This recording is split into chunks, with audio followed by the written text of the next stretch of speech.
Now, Tom, you're also a best-selling royal biographer. We hope the King makes a full recovery, but will Charles's cancer diagnosis forever alter the course of his reign?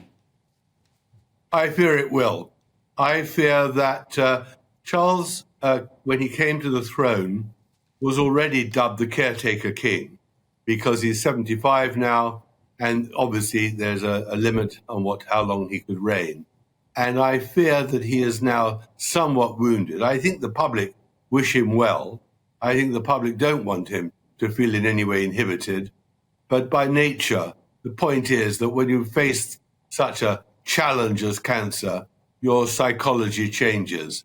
And I think it'll always be now seen as a king with a question mark over how long he can reign. However, I think he's got a very loyal son in William, who will not be pushing, so to speak, that his father step aside. I think William would like to be the father of 3 children and the rest for a lot longer. Yeah.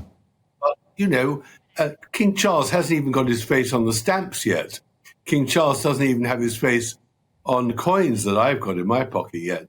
So it's so early in the reign. It's such bad luck for him. I think people would be sympathetic towards that, but there is a problem. This is a testing time, of course, for his wife, Queen Camilla. How do you think she will cope? Because you've spoken to me in the past, Tom, and you said she doesn't enjoy the very best health herself. Well, I think that's true. We won't go into the suspected illnesses of the Queen. But, however, I think she's stepped up amazingly. I mean, I'm a great critic of Camilla for what she did before the coronation, and because I felt that she hadn't treated Diana well, etc.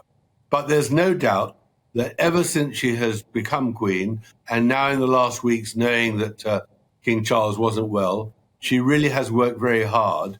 And it hasn't been easy for her because she does tire easily and hates long-distance travel with jet lag and things. So I think we should be very fortunate, as is the king, because he relies on Camilla, to jolly him along, to tell him to get on with life, not be maudlin and all the rest of it. So I think we should be grateful that she is by his side, that she is keeping him sane, so to speak, and he'll do his best. He's a man of great strength.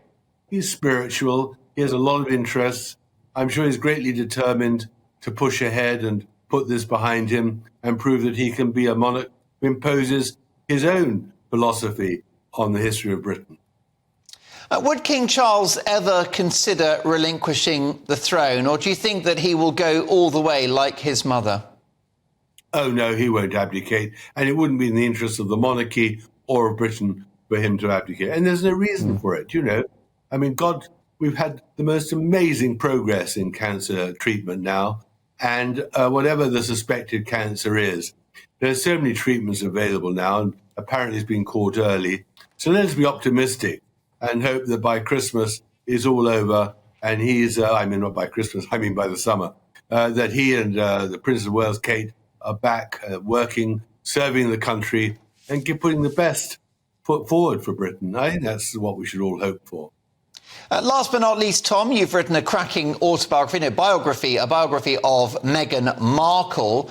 What does this shock health scare in relation to the King do in terms of the dynamic of the relationship between Harry and his family? Does it change anything?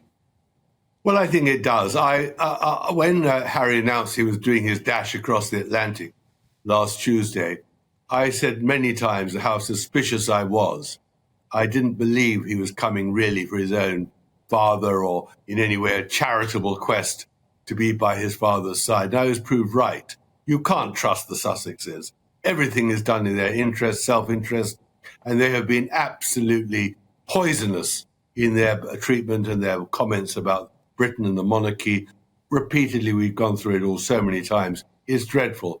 And I do hope that now, when Harry was sort of, so to speak, kicked out after 30 minutes, having flown from California, not invited to stay the night in any of the many palace bedrooms, and then scuttled back to California the following morning, I think he's by now got the message. He's not welcome in Britain. And I just hope that when King Charles recovers, that he finally puts paid to the Sussexes, takes away their titles or whatever, but tells them very firmly they're not welcome in Britain. So, Tom, it's your interpretation that Harry was snubbed by his own father in that 30-minute meeting? Oh, absolutely. I think he volunteered to come because he didn't want to appear in Las Vegas, not having visited his father, so to speak. But remember, he was absolutely silent for 2 weeks after the prostate revelation was publicized. He never said he wished his father well or anything. Why did he suddenly dash over? It was all in self-interest. It was a gimmick. It was to get publicity. It was to show that he was the dutiful son to his American few supporters. Don't let us in any way think that this was because he feels any warmth towards his father or the royal family. After all, I'm sure Queen Camilla didn't see him. Prince William certainly didn't want to see him. He hasn't got many friends left in England. He's cut them all off. He's an outsider. He's an outcast. And he should be firmly told not to bother to come back anymore. Tom Bower, always a delight to have you on the show. Catch up soon. My thanks to royal biographer and, of course, Boris Johnson's biographer, Tom Bower.